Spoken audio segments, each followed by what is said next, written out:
Amém, amém, filha. Graças a Deus, obrigado. Graças a Deus mesmo, né, pela condução do Espírito Santo das nossas vidas.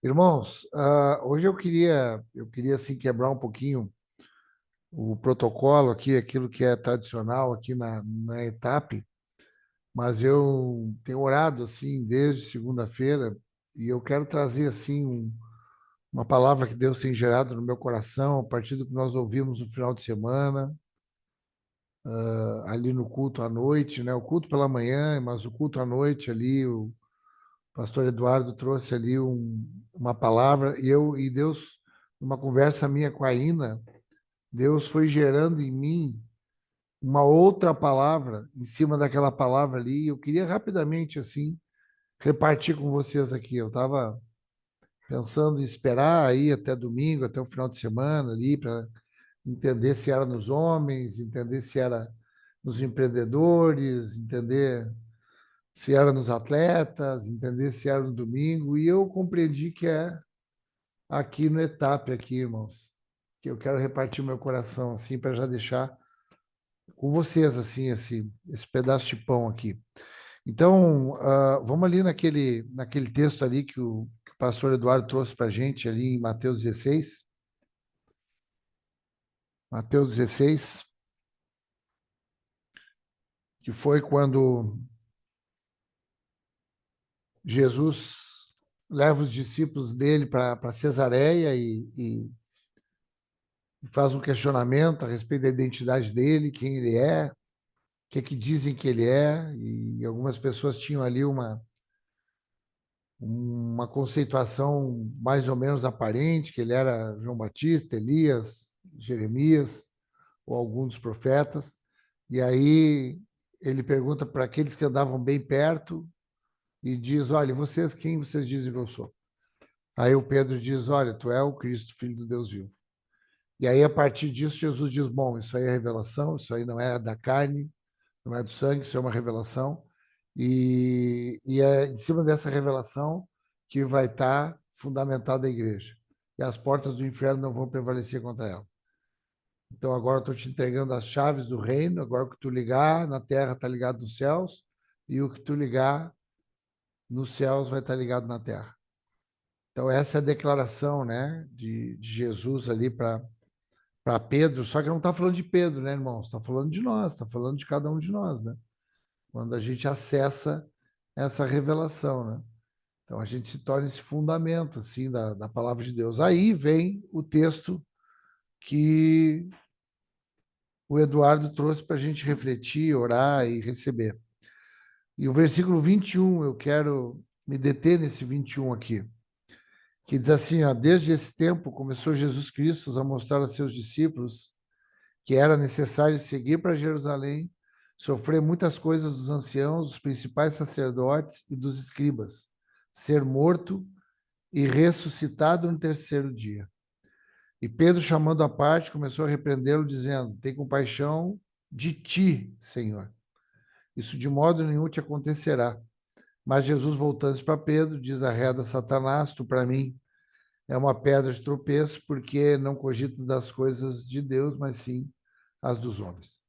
Então, irmãos, o que eu quero trazer assim? Eu quero trazer mesmo, vou procurar trazer de forma reduzida, assim, porque eu entendo que há uma conexão com aquilo que a gente vai estudar hoje aqui, no capítulo 19 do livro de Atos, que é a terceira viagem do apóstolo Paulo.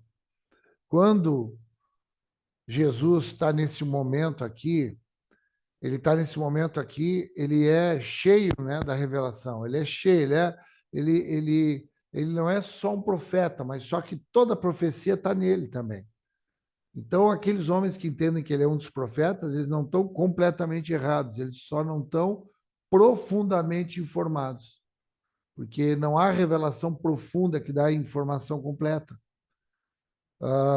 Então, naquele momento ali, eles têm uma informação, né, superficial, né, aparente, que não está errado, mas que não é profunda, e ali se estabelece a autoridade. Bom, então aí está a autoridade, aí consiste a autoridade para aquilo que vocês falarem, aquilo que vocês deixarem de falar, aquilo que vocês ouvirem. Então tem autoridade. Se vocês ouvirem alguma coisa e entenderem que isso não é do céu, tem autoridade para desligar. E se vocês também falarem alguma coisa, isso vai ter a responsabilidade de quem vai falar alguma coisa, que é uma tradução daquilo que é dito no céu. Então, isso é uma responsabilidade, né? E aí ele tem esse episódio, porque daí ele diz assim, ó, bom, então olha, o Cristo, olha o que vai acontecer com o Cristo, que vocês agora tiveram a revelação. O Cristo, quem não teve a revelação não é por demérito. Então, eles estão com os olhos impedidos de acessar aquilo que Deus está fazendo, aquilo que Deus está falando, aquilo que Deus realmente é no todo. E também, consequentemente, tu está também impedido de saber quem tu é no todo. Então, a partir disso, quem teve agora o privilégio da revelação, ele pode compreender aquilo que é ilógico. E aí Jesus traz no versículo 21 o ilógico. Ele diz, bom, então, a partir de agora, o que, que vai acontecer? Ele fala para os discípulos, é necessário eu ir para Jerusalém. Ou seja, os sacerdotes, os escribas, os judeus, as autoridades, os anciãos, as pessoas preparadas tecnicamente, teologicamente, para discernir, não vão discernir. E porque eles não vão conhecer aquilo que vocês conhecem. Então, aquilo que vocês sabem, que eu sou Cristo, eles não sabem, e é necessário que, a partir dele, eu sofra muitas coisas. Nessa versão aqui diz sofrer muitas coisas. Então, é muito sofrimento, a partir de quem deveria promover ele. Então, pessoas que tinham que promover ele, que eram os anciãos, que eram os sacerdotes, os escribas, eles iam gerar sofrimento para ele. Aí vem a quebra de lógica, a quebra daquilo que é coerente na nossa justiça, porque ele ia apresentar uma outra justiça superior à nossa justiça de homens.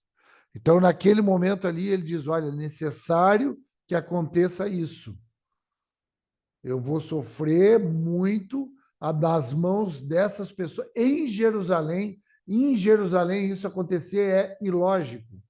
Por quê? Porque Jerusalém é a terra santa. Jerusalém é a terra da presença de Deus. Jerusalém do Antigo Testamento é a terra intocável. É a terra que foi escolhida por Deus para ser a capital do reino, para ser o local do templo, do palácio do rei.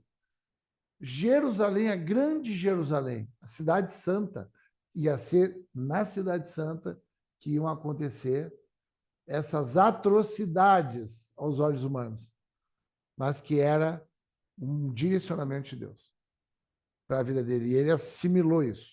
E aí, ele assimilando isso, ele orienta, ele diz, bom, então tá. Então vocês agora sabem que tem que acontecer isso. Eu vou ser morto, mas eu vou ressuscitar. E essa é a pregação, irmãos. A pregação é da ressurreição. Os nossos olhos, eles não podem estar naquilo que tu vai sofrer muito, quem é que vai te fazer sofrer, se tem culpa ou não tem culpa de quem vai te fazer sofrer, se quem vai te fazer sofrer está perto de ti ou não está perto de ti. Isso não interessa. O que interessa é que nós vamos ressuscitar. Só que parece que a carne, ela fica impedida de chegar na ressurreição. Por isso que não consegue se entregar voluntariamente à aflição. O que estava pregado aqui era a ressurreição. Olha, apesar de tudo isso aqui que é ilógico, vai haver algo que é além do ilógico. É a ressurreição. Mas parece que aí fecha os ouvidos do Pedro e o Pedro entra ali no ambiente carnal dizendo que Deus está errado, porque ele diz assim, ó, de maneira nenhuma vai acontecer isso. Tem compaixão de ti, Senhor. Então, ele está dizendo que a vontade de Deus está errada. Então, ele entra agora numa presunção que ele tem o certo e que a vontade de Deus está errada. Jesus, que ele mesmo diz que é o Cristo, está dizendo o que o pai dele determinou e ele perde o acesso nesse momento. Quando ele perde o acesso nesse momento, Jesus, ali firme como homem, trazendo para nós uma revelação, e é isso que eu quero que a gente entenda, ele firme porque ele sabe que ele tem um caminho que é não desejado por ele, mas que ele precisa seguir aquele caminho de muito sofrimento e pelas mãos daquele que deveriam recebê-lo e aceitá-lo e promovê-lo, esses vão matá-lo para que ele ressuscite.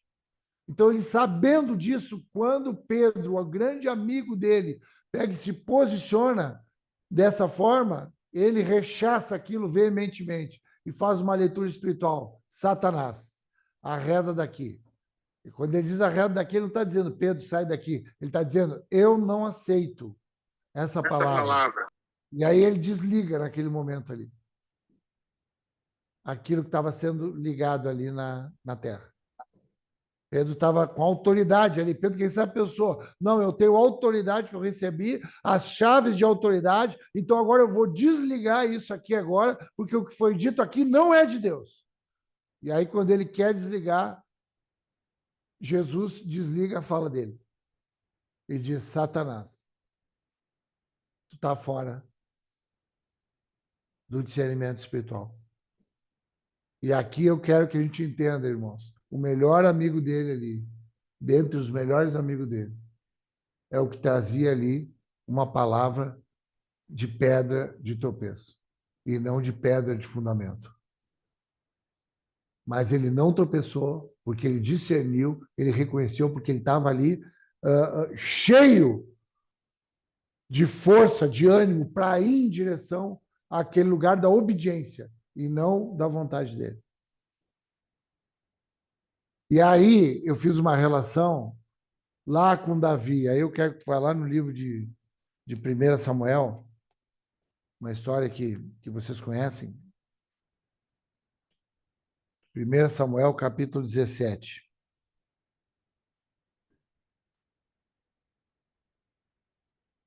É a história de Golias, o gigante, o filisteu.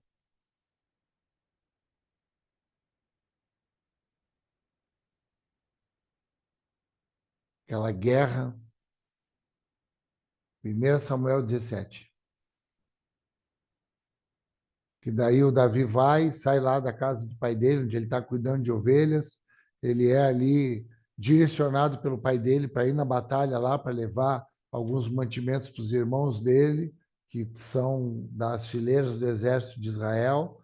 E ele chega lá e ele vê aquele movimento, aquele gigante filisteu, gritando lá no vale, falando ali, blasfemando contra o povo de Israel, chamando alguém para o combate, todo mundo com medo, e ele começa a se fortalecer e a se animar. Então, naquele momento ali, o Davi ele está tomando o ânimo que Jesus tinha. Ali já é uma expressão de Jesus, já é um pré-anúncio de Jesus.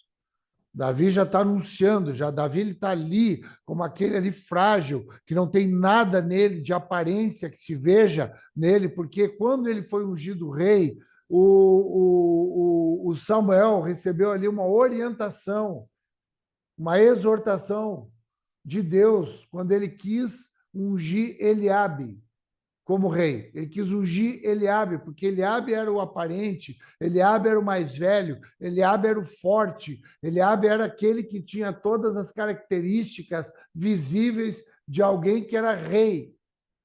E aí, quando ele foi ungir, o Senhor falou para ele: não, Samuel, calma, tu está olhando segundo a aparência e eu vejo segundo o coração. Aí chegou até Davi. E aí Davi veio, porque Davi tinha essa interioridade para obedecer. Davi queria obedecer. Ele era Jesus. Ele queria ir para a cruz. Ele estava sendo animado ali. Ele estava sendo ali naquele momento ali fortalecido ali por ilógico. Ele ia ali em direção à morte. Um jovem que não tinha experiência nenhuma com guerra, ele estava indo diante de um gigante poderoso, do inimigo, experimentado em batalhas, mas ele estava se animando para ir. Ele estava ali ganhando dentro dele um ânimo de Jesus. O Cristo já estava gritando dentro dele. E aí ele vai lá, ele quer ir e não reconhece ele, Saul, que é o rei, que está com medo, que é o gigante de Israel, que é o homem mais alto de Israel, ele tem medo, ele está sem autoridade e está com dificuldade de enviar ele, mas ele está tão desesperado que ele diz: bom, vai, envia ele, e ele vai. Só que quando ele está se animando, é aí que eu quero trazer para vocês.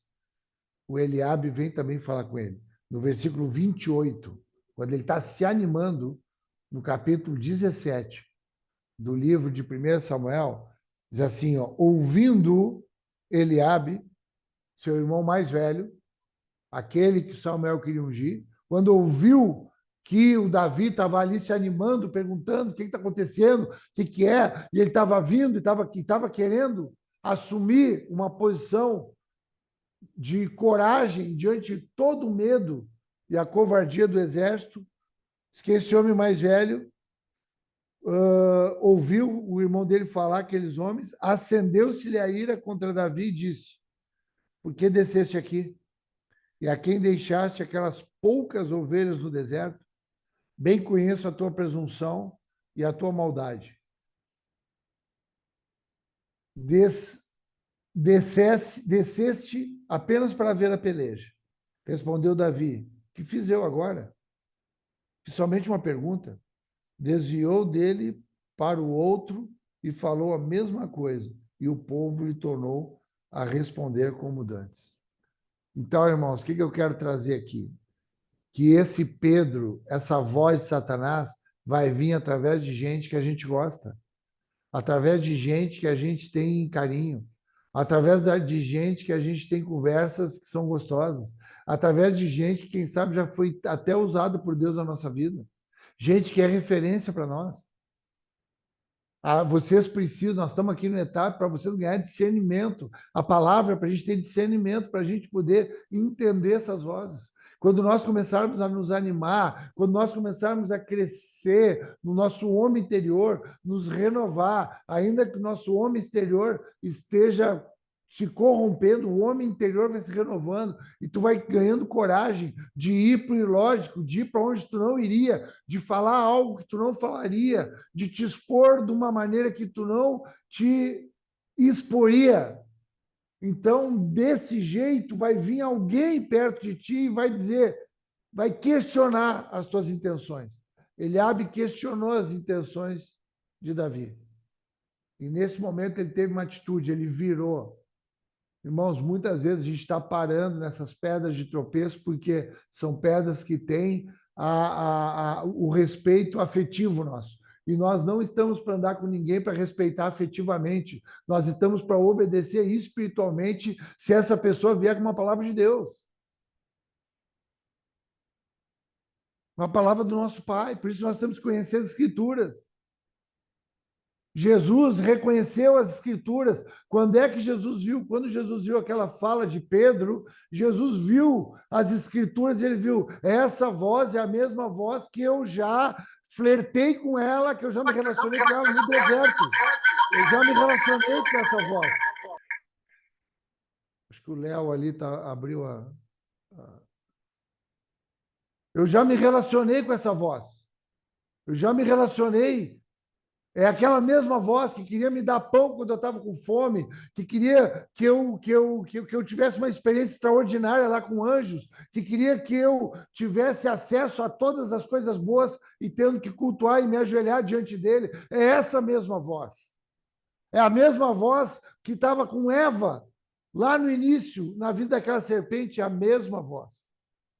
E é a mesma voz que está andando hoje no teu entorno, no meu entorno. E é a mesma voz que às vezes nós estamos traduzindo ela. Então, essa palavra eu queria deixar para vocês, irmãos. Antes da gente entrar aqui naquilo que é propriamente o nosso estudo, mas porque era isso, os irmãos precisavam ter esse discernimento das vozes ali, porque havia muita perseguição, os judeus perseguindo toda hora, a dificuldade, eles tinham que seguir se encorajando e caminhando. Davi não ouviu aquela voz. Então, o gigante de Davi não era o Golias, era o Eliabe. Era o amigo dele, era o irmão dele, era o irmão mais velho, que quem sabe, muitas vezes possa ter protegido ele como irmão mais velho. Era ele que era o gigante. Eu estou aqui para liberar uma palavra profética sobre a tua vida, que tu enxergue o gigante que está do teu lado, o gigante que quer te derrubar, o gigante que está te assustando com uma voz mansa, com uma voz de amigo, com uma voz que é difícil de não ser reconhecida. O gigante do teu coração. Então, isso que eu queria, isso queimou no meu coração. Acho que foi na segunda-feira, né, Ina, que a gente conversou. Acredito que foi na segunda ou na terça. Acho que foi na segunda-feira. Foi ontem. Foi ontem, foi terça-feira, então. Terça-feira. Isso aí gritou no meu coração essa palavra. Desse amigo que está bem intencionado do nosso lado, como o pastor Eduardo ministrou com a gente no domingo, mas que a gente precisa reconhecer que é o amigo que quer nos tirar do caminho, que quer nos tirar da cruz, que quer nos tirar do gigante, que quer nos tirar daquela morte. Quando Davi foi diante daquele golias, ele foi para a morte. Aí ele não tinha a mínima chance. Mas ele creu em quê? Na ressurreição. A ressurreição já estava presente dentro do coração dele. Para nós termos atos de coragem, de nos expormos à vergonha, de nos expormos a ambientes de constrangimento, de exposição, tu precisa crer na ressurreição. Então, eu estou aqui para liberar uma palavra. De tu descobrir o teu gigante, vai para a cruz e creia na ressurreição. Em nome de Jesus. Amém, irmãos? Glória a Deus. Queria repartir isso, vou deixar isso com vocês. A gente vai conversando a respeito disso. E agora eu quero entrar propriamente na palavra, nessa terceira viagem de Paulo e dos irmãos, essa comitiva aí. Lembrando, irmãos, essa terceira viagem de Paulo é uma viagem diferente, porque não é uma viagem de implantação, essa é uma viagem de revisitação. Então, ele vai voltar nas igrejas que ele teve, nas igrejas que ele foi, ele vai voltar naquelas igrejas para fortalecer aquelas igrejas. Então, nós vimos na aula passada, que não foi na semana passada, mas na aula, inclusive, que eu estava lá em São Paulo, nós vimos ali que Paulo estava trabalhando, estava visitando ali os irmãos da Frígia, os irmãos da Pisídia, os irmãos da Galácia, e nesse interim aparecia ali Apolo, em Éfeso, com Apolo aparecia com ele Áquila e Priscila, que era o casal que Paulo tinha deixado lá em Éfeso, que tinha trazido de Corinto e deixado em Éfeso. E ali a gente vê que o Apolo ele tinha uma eloquência, tinha uma retórica, né, muito boa, mas ele tinha um entendimento reduzido, porque ele cria ali até João Batista, o batismo de João Batista das águas, e aí a Priscila e o Apolo auxiliaram ele a crescer o entendimento dele, e depois ele vai para Corinto. Ele entende que tem que ir para Corinto, então ele vai para Corinto. E agora a gente vê aqui no capítulo 19, a partir do versículo 8 até o versículo 20, a gente vai ver a atuação de Paulo agora chegando em Éfeso. Então, Paulo está chegando lá da Galácia, Frígia, Pisídia, lugares que vocês, espero que seja familiar aí a vocês, né, que a gente está estudando, e agora ele chega em Éfeso. E aí nós vamos ler ali o capítulo 19, do versículo 8 até o versículo 20. Amém? Então, eu quero pedir para ler esse texto do 8 ao 20, por gentileza, a Aline Saraiva. 19, 8 ao 20. Ok. Paulo entrou na sinagoga e ali falou com liberdade durante 3 meses, argumentando convincentemente acerca do reino de Deus. Mas alguns deles se endureceram e se recusaram a crer, e começaram a falar mal do caminho diante da multidão. Paulo então afastou-se deles. Tomando consigo os discípulos, passou a ensinar diariamente na escola de Tirano.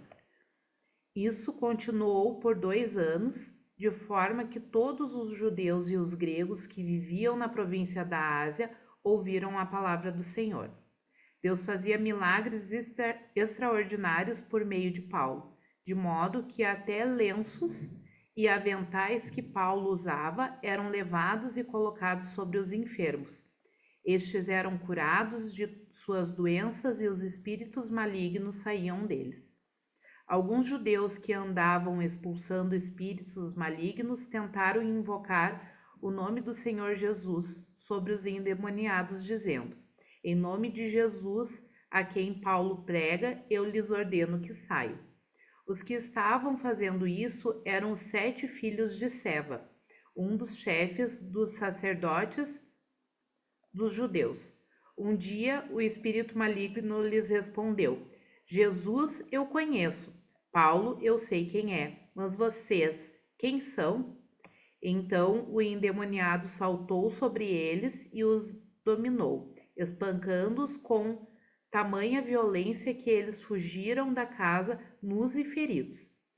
Quando isso se tornou conhecido de todos os judeus e gregos que viviam em Éfeso, todos eles foram tomados de temor, e o nome do Senhor Jesus era engrandecido. Muitos dos que creram vinham e confessavam e declaravam abertamente suas más obras. Grande número dos que tinham praticado ocultismo reuniram seus livros e os queimaram publicamente. Calculando o valor total, este chegou a 50.000 dracmas. Dessa maneira, a palavra do Senhor muito se difundia e se fortalecia.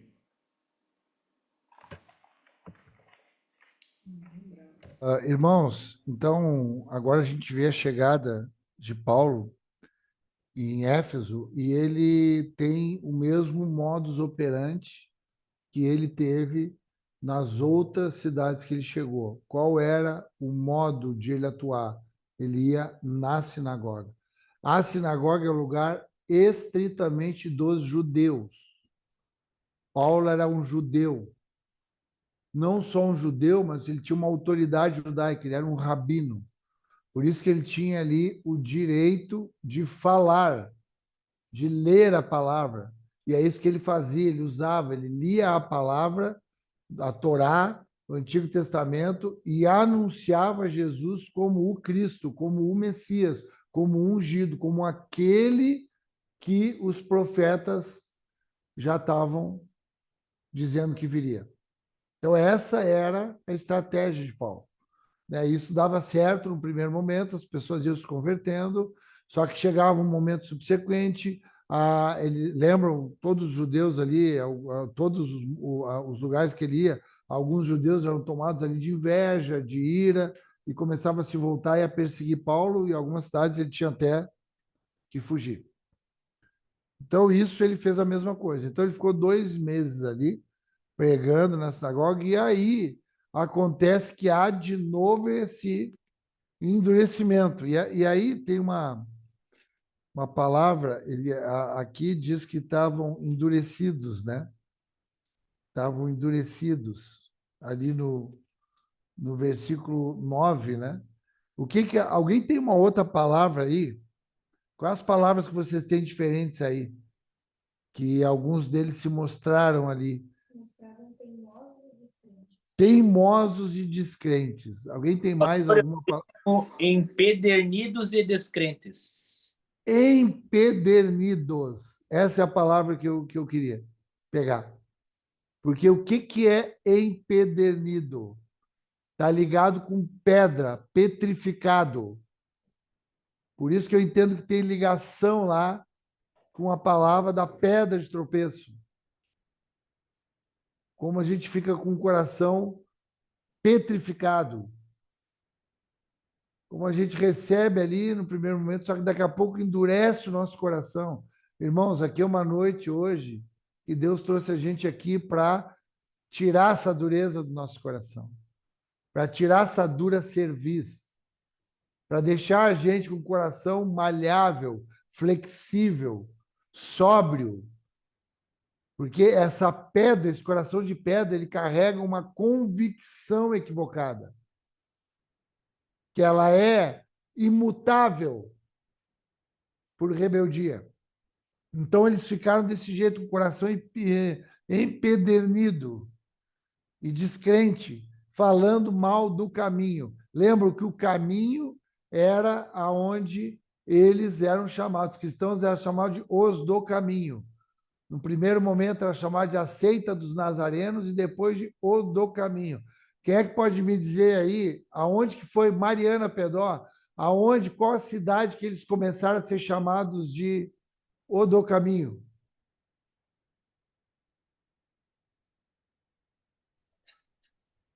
Ai, deixa aí, Cris.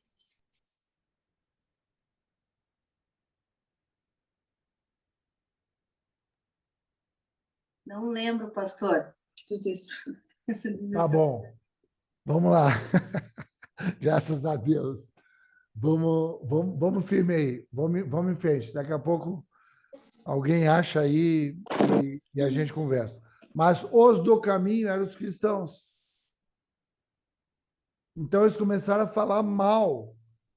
Então, quando a gente fica com o coração petrificado, tu começa a falar mal da igreja, tu começa a falar mal dos irmãos, tu começa a falar mal dos pastores, tu começa a ter essa tendência de ser crítico.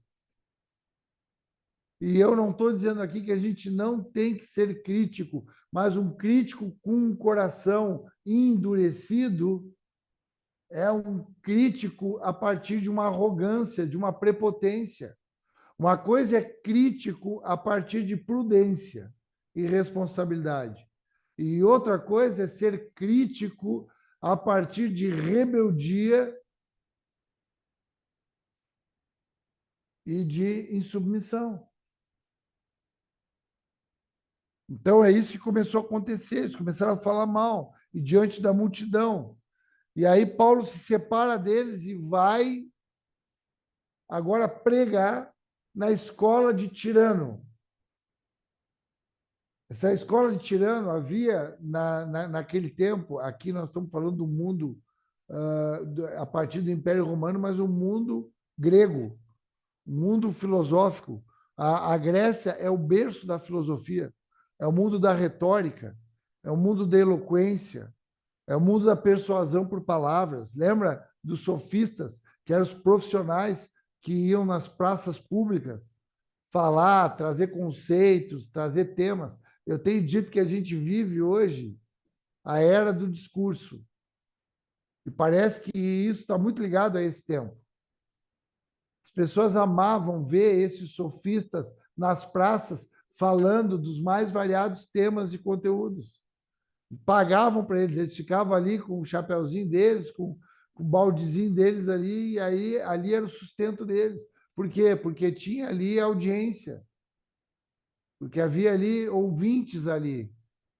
Então, foi um momento da história que se deu muito valor para o pensamento, para aquilo que é filosófico. E o berço dessa arte de argumentar, o que é a retórica? É a arte de argumentar, a arte de falar bem, de gerar aplausos das pessoas, né, com aquilo que tu argumenta, que tu fala.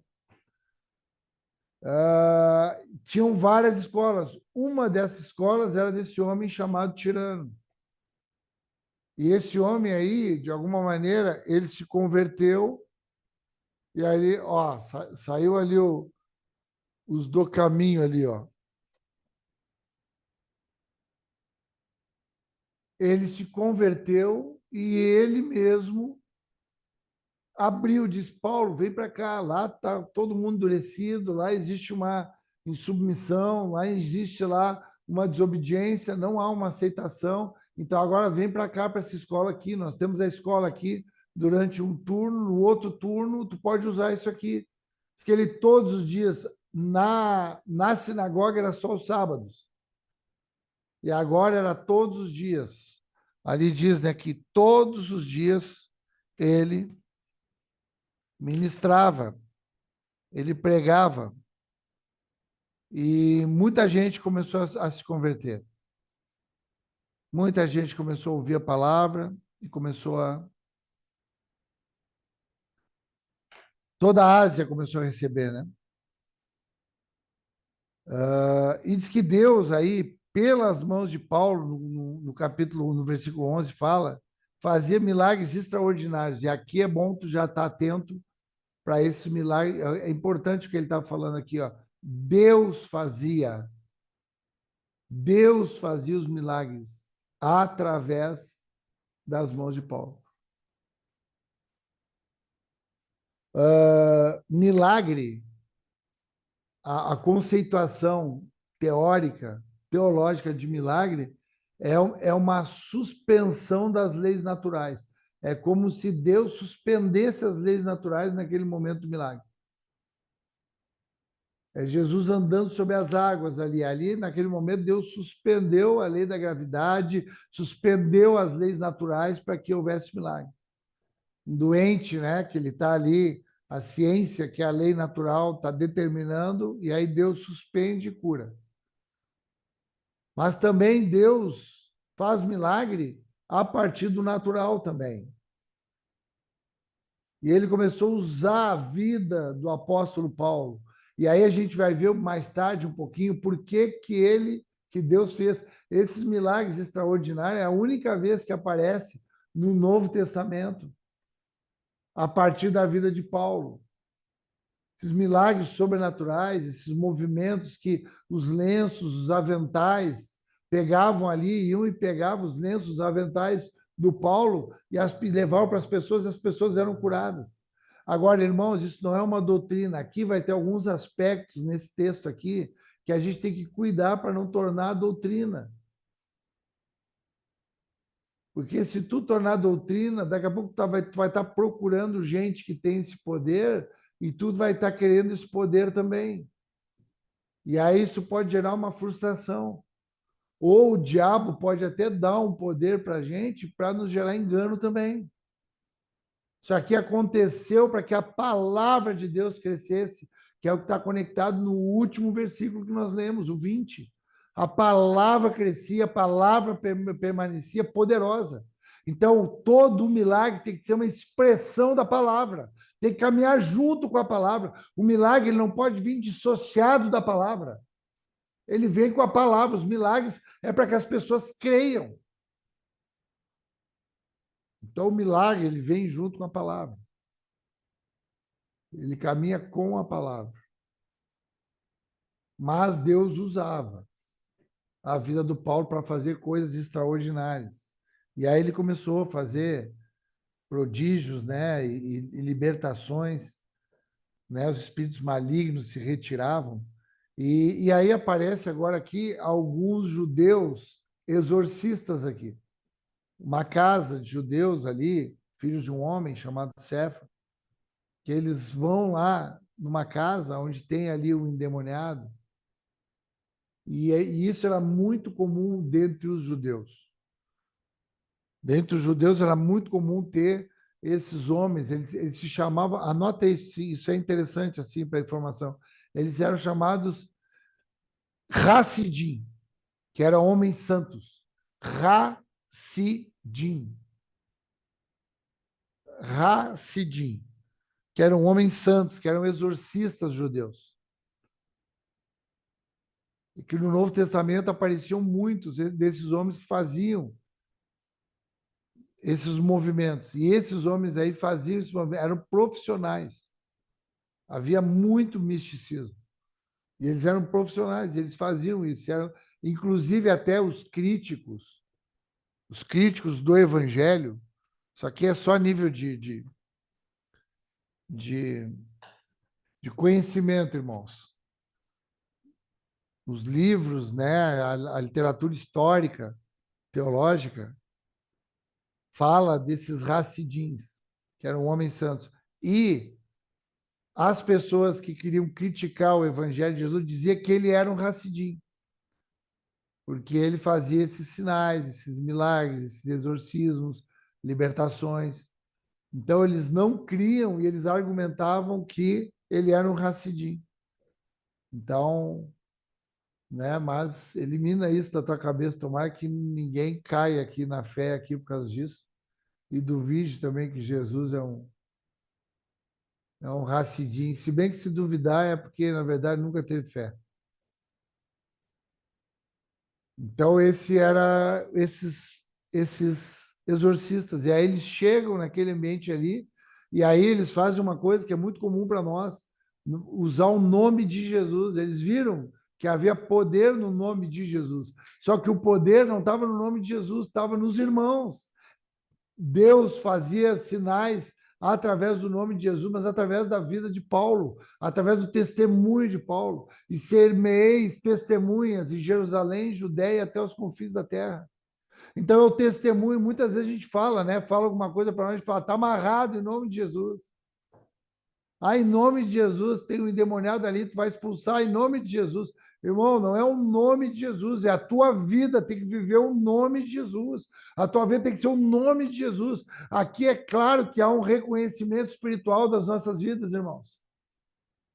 Ou eles sabem que a gente é igreja, eu conheço Jesus, eu sei quem é Paulo, agora esses aí eu não conheço, esses aí não têm autoridade. Não adianta falar o nome de Jesus, não adianta dizer que é amigo do pastor tal, não adianta dizer que é crente, que vai na igreja, que é batizado, que é dizimista, não adianta, irmãos. Se não for alguém consagrado e que anda no caminho, que anda em direção à cruz, discernindo as vozes de tropeço, não vai ter autoridade. E aqui acontece algo vergonhoso até, né? Esse homem aí, ele se é tomado desses espíritos malignos aí, e esses homens saem nus ali, feridos, né? Machucados aí. Só que não de forma legítima.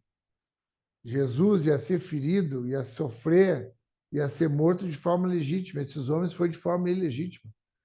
Então, cuidado para a gente não estar se entregando a sofrimentos ilegítimos, né? Martírios ilegítimos. O que é um martírio ilegítimo? Que não tem direção de Deus. O que é a direção de Deus? É o amor no nosso coração, o amor do Pai no nosso coração. Que ainda que nós entregue o nosso corpo a ser queimado, se não tiver amor, não vale nada. Não é legítimo. Então eles foram fazer algo leviano, ilegítimo, pessoal, usando o nome de Jesus, sem que eles fossem a representação do céu legítima, e eles saírem envergonhados. Então, às vezes, a gente fica envergonhado assim na vida, porque a gente está sendo leviano e imaturo, e usando o nome de Jesus de forma equivocada. Então, isso acontece, e depois desse episódio, né, que esses episódios vão acontecendo, e por último, agora, para finalizar, é onde eu quero tratar com vocês, depois desse versículo 16, diz que chegou o fato do conhecimento de todos, assim, judeus e gregos, habitantes de Éfeso, veio temor sobre todos eles, e o nome de Jesus era engrandecido. Muitos dos que vieram confessando e denunciando publicamente as suas próprias obras. Muitos dos que creram vieram confessando, denunciando publicamente suas próprias obras. Então, desceu aqui um espírito de arrependimento, um espírito de salvação, que tem confissão de pecado, que tem perdão. A graça de Deus foi sendo derramada na vida deles. E diz que esses que praticavam essas mágicas reuniram seus livros e queimaram uma quantidade impressionante de livros que davam um valor altíssimo. E aqui eu quero trazer para a gente entender por que Deus fez esse tipo de milagre extravagante, extraordinário em Éfeso. Para nós entender o que era Éfeso. Éfeso era um lugar onde havia uma propagação da arte mágica.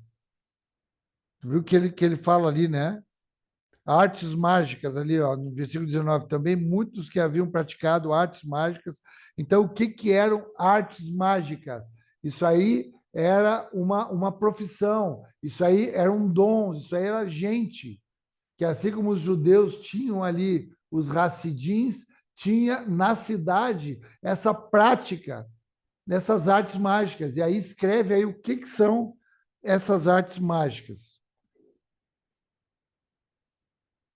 É a adivinhação. Escreve aí, as artes mágicas de Éfeso.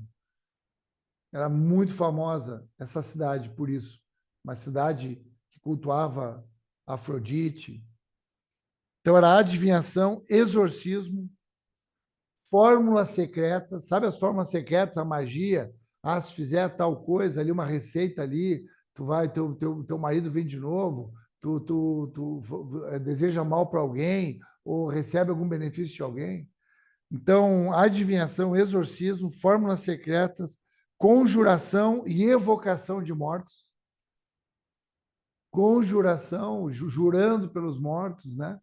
Falando pelos mortos, fazendo evocação aos mortos. Pactos com entidades espirituais.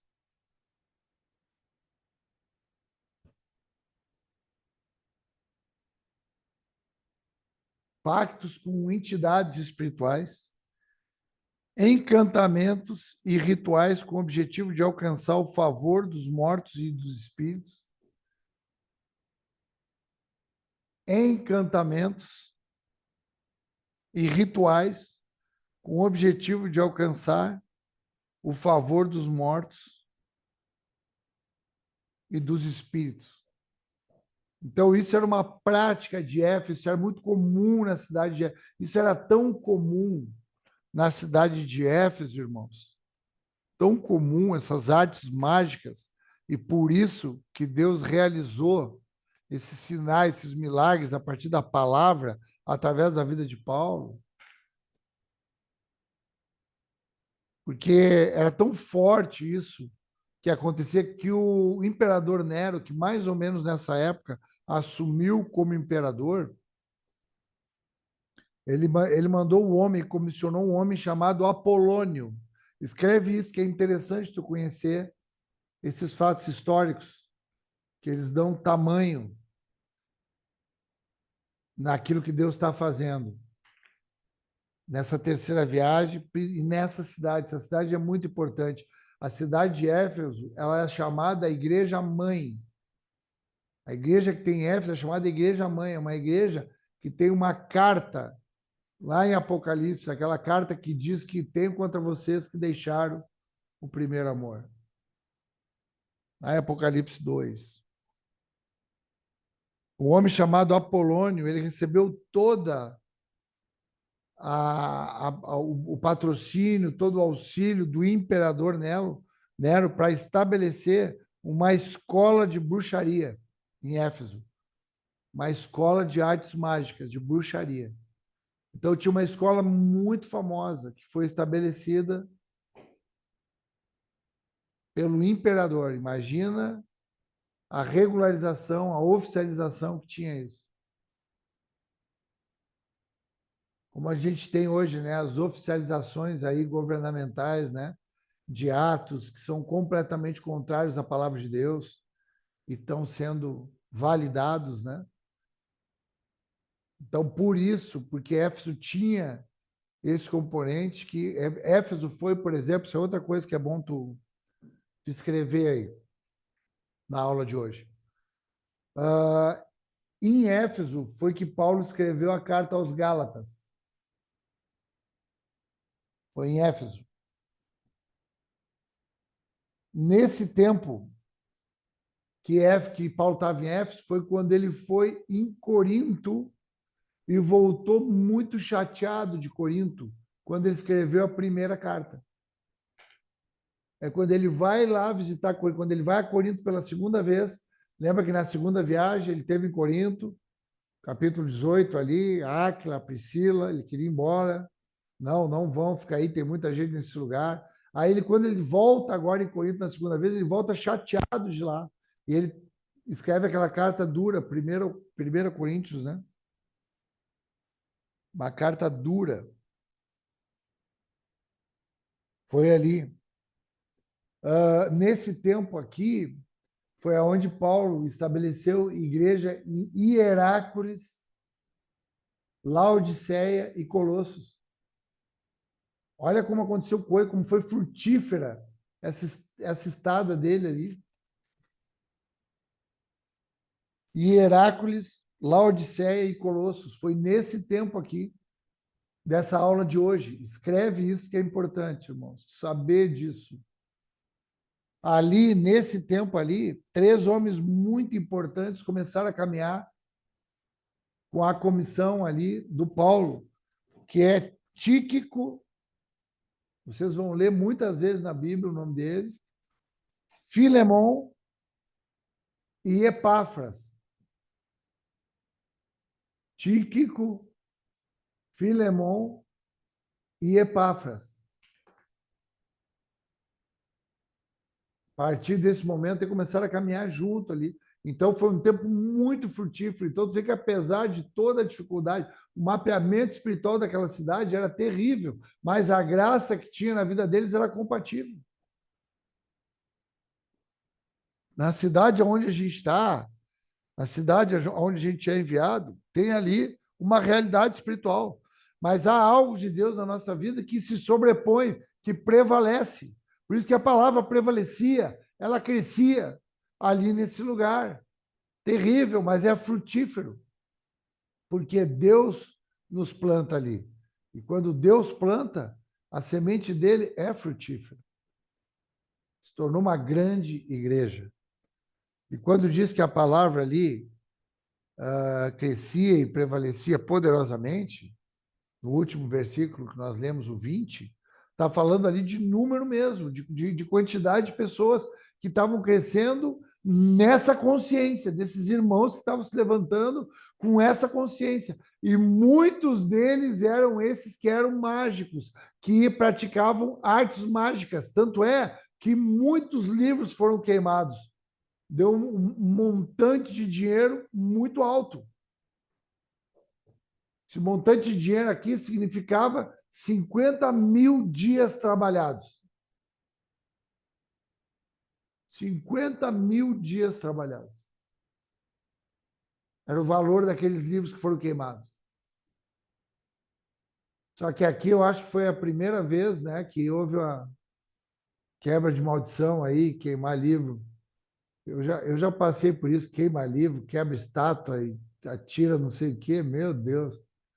Pega quadro, levava lá no Guaíba. Que loucura. Não pode ser uma doutrina. Dar lenço para curar os outros não pode ser uma doutrina. Deus usa se ele quiser, Deus faz o que ele quer, mas não é uma doutrina. Então, era isso que eu queria trazer, passou um pouquinho, mas foi importante. Deu para trazer também aquela palavra no início de a gente ter cuidado, né, com essas pedras que a gente, às vezes, foram pedras de edificação na nossa vida e chega um momento que pode se tornar pedra de tropeço. E cuidado com isso. Cadê o nosso gigante, né? Quem é o gigante? Às vezes a gente acha que o gigante é aquele que está gritando contra nós e o gigante é aquele que está do nosso lado da fileira. E deu para trazer esse tempo aqui também da nossa querida Éfeso. A partir da aula que vem a gente vai ver coisas lindas também. A partir do versículo 21 tem muita coisa boa aí para a gente estudar, para a gente conversar. Fica à vontade, pastor Tiago, meu companheiro.